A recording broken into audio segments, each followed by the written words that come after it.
एक बार जब pancreatic secretions की तरफ चलते हैं तो इसमें जो सबसे इंपॉर्टेंट आती है the thing that is the pancreatic secretions की regulation because this pancreatic secretions are the bile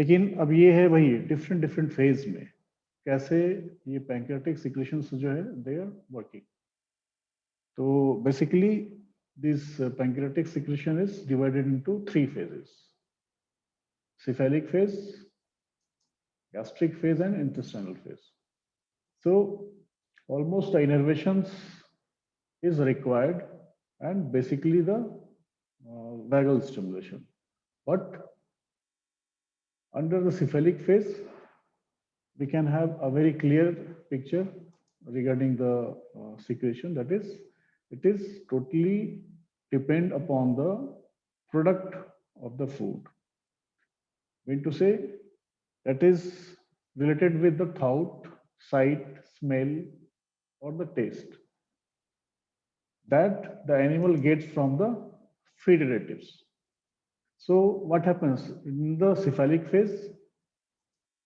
the enzymes they were secreted and were stimulated by enteric neurons that are releases from the acetylcholine.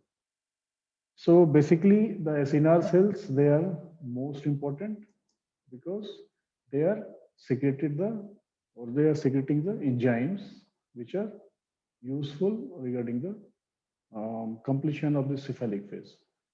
So basically what happens here, this bicarbonate, they are secreted by the ductal cells and they stimulate the vagus nerves.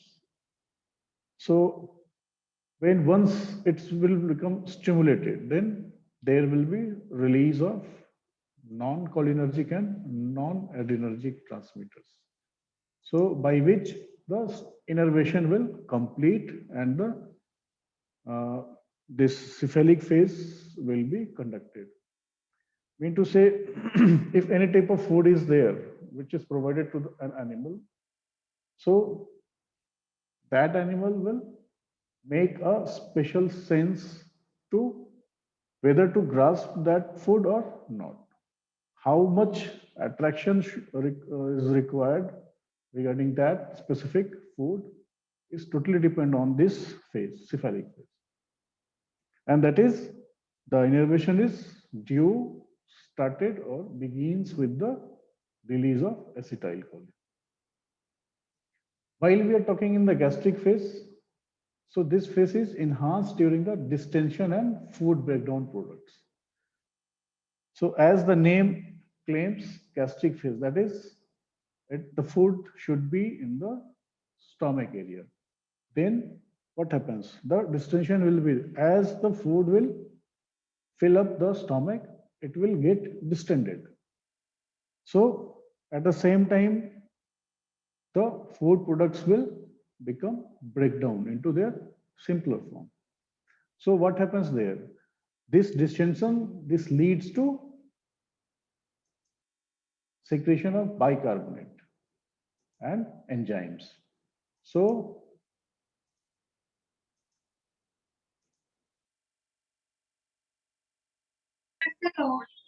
these bicarbonates and enzymes, they will get action, they come in action with the release of this acetylcholine. And this acetylcholine will come in action through antrum and the corpus part of the stomach. So what happens when the food breakdown will occurs? The G cells of the antrum that releases so many uh, secretions like the secretion of gastrin. And these gastrin, they produce a low volume and high enzyme. Mean to say, the volume of gastrin will be low, but their reaction regarding the pancreatic secretion, the enzymes which are present in the gastric phase, that will become highly susceptible so that they can break down the food materials. So, so many things up to this much being highlighted. That is, The very first thing is the acetylcholine. Then the bicarbonates, and at the same time the enzymes like gastrin, that is secreted from the G cells in the gastric phase. Next part is the intestinal phase. I mean to say, when this food will pass towards the intestine, then the major stimulants from this pancreatic secretion are the CCK, that is the cholecystokinin and secretin. So these hormones play an important role in the intestinal phase, and they are released from the duodenum and jejunum. So both these cholecystokinin and secretin, they along with potentiate the secretion of bicarbonate and produce in significant amount, so that the hydrochloric acid, whatever it is formed in the stomach, that have to be neutralized, and the further action of the breakdown products will get eagerly breaking into their simpler forms, as well as at the same time, whatever the foods were digested, they have to go, or they have to absorb throughout the intestinal wall. So these are the basic things regarding this different phases of pancreatic secretions. So exactly what happens? What are the different compositions regarding the pancreatic secretion, that are electrolytes and enzymes? So while talking about the electrolytes, so many electrolytes are there, like sodium, potassium, bicarbonate, hydrogen ions, monohydrogen phosphate or sulfate, as well as in the small amount of calcium, magnesium, and zinc also. Because what happens? They will just maintain the osmoregularity of the cellular ions. Okay. The second thing is the enzymes. These enzymes are also required in such huge amount, because to maintain the pH of the intestine, as well as to break down the digested food particles into its more simpler forms. So these enzymes, they are basically alpha amylase. Okay. And these hydrolyzes glycogen, starch to disaccharides, except cellulose in the carbohydrate. Because what happens here? These disaccharides will just a minute, hold it.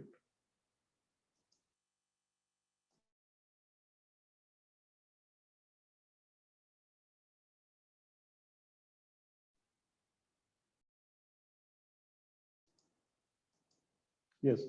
So I was talking regarding the disaccharides, because they are just breaking down into their simpler forms. So these enzymes are required.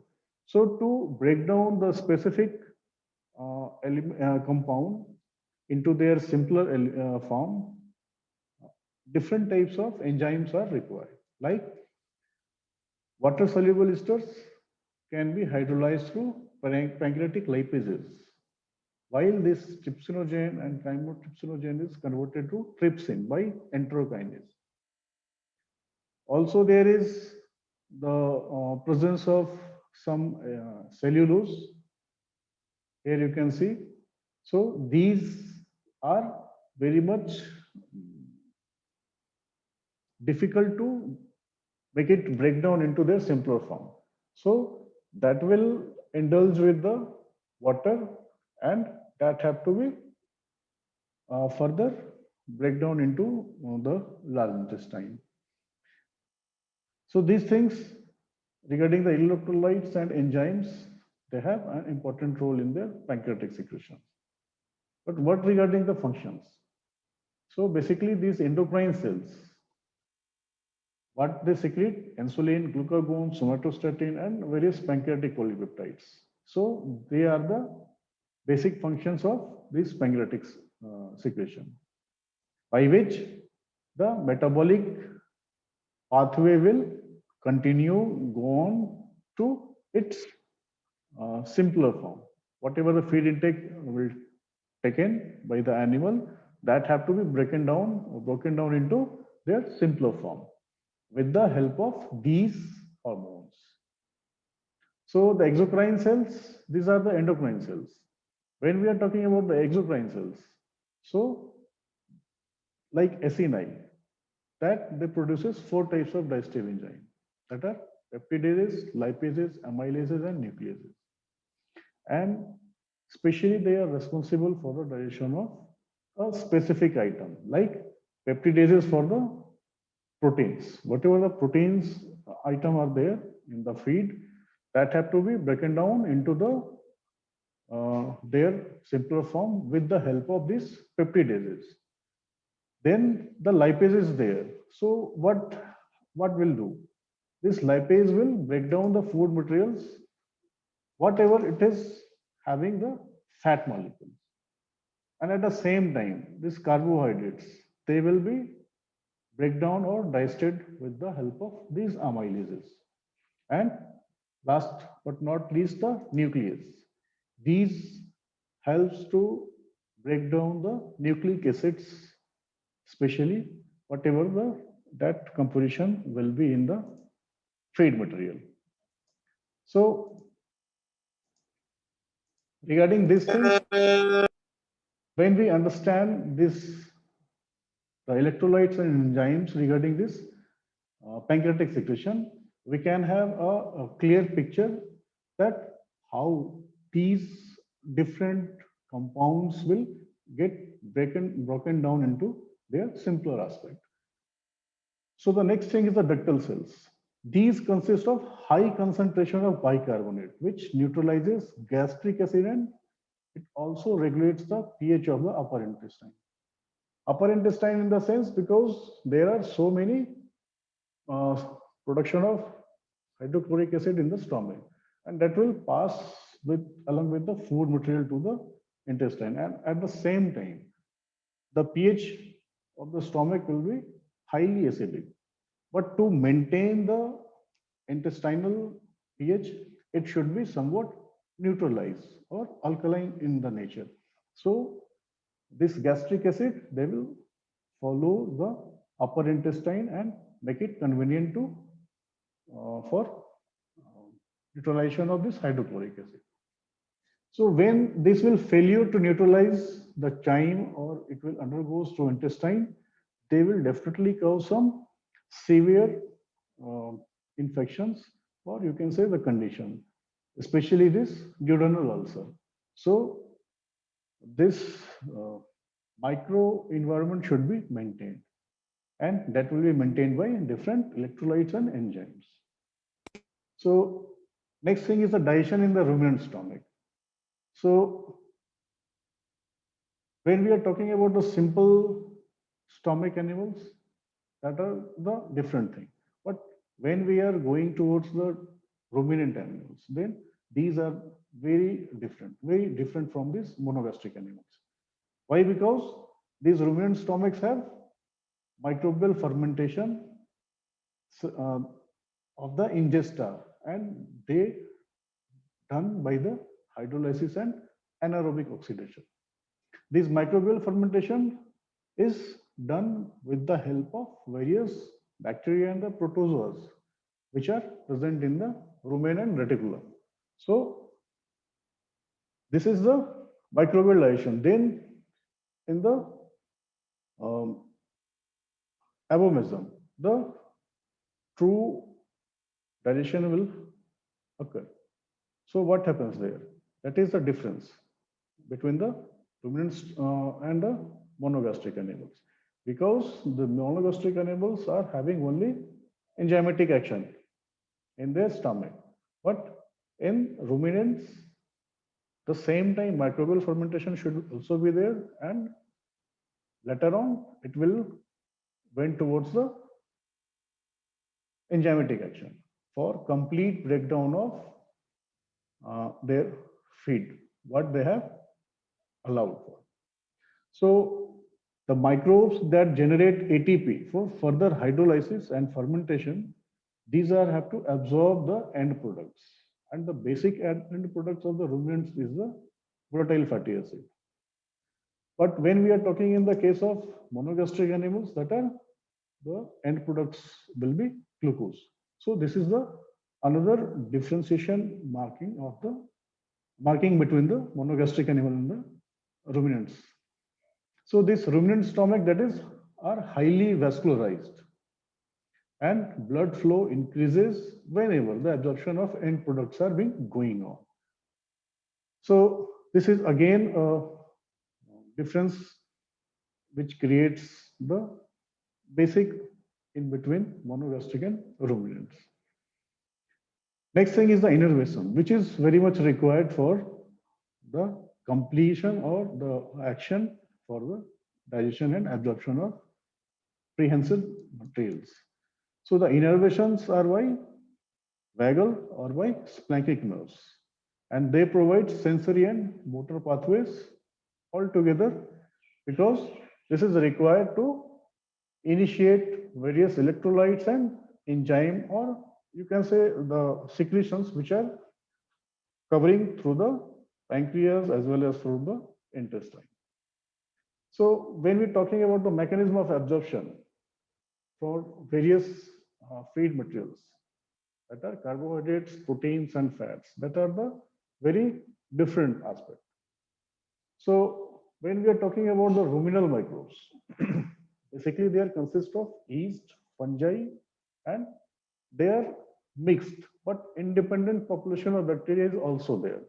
So they are acting on their specific things on by which you can say they are have to present there.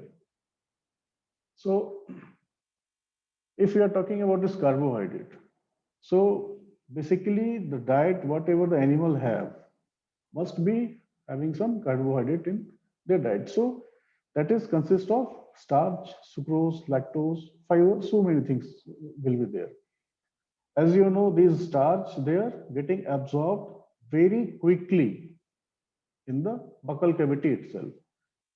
Latter parts, that the sucrose, lactose, and the fibers, they are having to break down into the different compartments, and later on they will get absorbed by the action of various enzymes and the innervations. At the same time, in the lumen, these pancreatic alpha amylase, they combines with the disaccharides or triglycerides or alpha limit dextrins, and they will again break down into its simpler form for the absorption. So what happens in the intraluminal products, if there is any carbohydrate addition with the dietary disaccharides, they will definitely be absorbed by the mucosa and get into the interstitial through the interstitial space to their target place. So further breakdown that will maintain into the monosaccharides, and they are being transported into the epithelial cells. And these transportation will happen with the sodium dependent co-transport facility. That is through the diffusion process. And lastly, it will enters into the bloodstream. Okay. So this protein hydrolysis, that begins in the stomach itself, but the digestion will occurs in the small intestine, especially in the proximal part. So these are the very much uh, different aspects regarding the digestion. Likewise, when we are talking about the amino acids, tripeptides or tripeptides, they are the remaining products after the digestion, which occurs after the secretion of pancreas. So these peptides, they are further hydrolyzed by brush border hydrolases. That is in between the lumen and cytoplasm of the intestine. So almost 10% of peptides that will skip hydrolysis and they will diffuse to the basolateral membrane. They are having neuroactive properties that contains non-nutritional value. Okay, non-nutritional values. The main thing is there. And the amino acids that are absorbed by sodium-dependent co-transport, they will diffuse across the basolateral membrane into the portal vein. Mean to say, they will direct pass towards the liver. So this dietary fat, they consist of water-insoluble triglycerides that have to be emulsified within the stomach and in the duodenum. The pancreatic lipase that will act at oil-water interface of the emulsion particles, and that will release beta monoglycerides and free fatty acids that are also known as amphi fats that are free. Mean to say, they can bind with anything. But to make it digested, it should have, these amphi fats should have bond with or bind with some exact things by which they can come in action, and that was biles. So these bile salts, they will act as detergent, and they bring the water insoluble into micelle and get dissolved into micelle core in the jejunum part. Basically, these amphi parts, they are part polar, water insoluble, and non-polar lipid soluble. So these are the things which can be added or bind with the bile salts, and the digestion of that fat particles could be happened. The other word is the micelle, that is the negatively charged aggregates. So to form micelles, it needs bile salts, and the molecular weight, it should be 2 m. So these micelles, they diffuse from the emulsion particle to the brush border, where this fat releases to get diffuse across the membrane of the cell. Okay, especially the lipid membrane. So these fat soluble vitamins, they can only be absorbed when they will get incorporated into micelle. Then only they will get absorbed or digested or absorbed. So the other thing is the chylomicrons that will facilitate the transport of water insoluble triglycerides, water insoluble, and without protein coat. So these fat, they are unable to leave the cell. So they will move forward with the help of these chylomicrons. Next thing is the cellular fermentative digestion. These are the in the pancreas or in the intestine. But what happens during the cellular fermentation? So during this cellular fermentative digestion, the low metabolic rate of cellulitic bacteria. Okay, this is required to slow the fermentation. Mean to say, the cellulitic bacteria, they will act on the cellulose that are very much difficult to get digest. Absorption is the other thing. The digestion is the main thing, but it will be very difficult for the cellulose to get digested by any of the animal.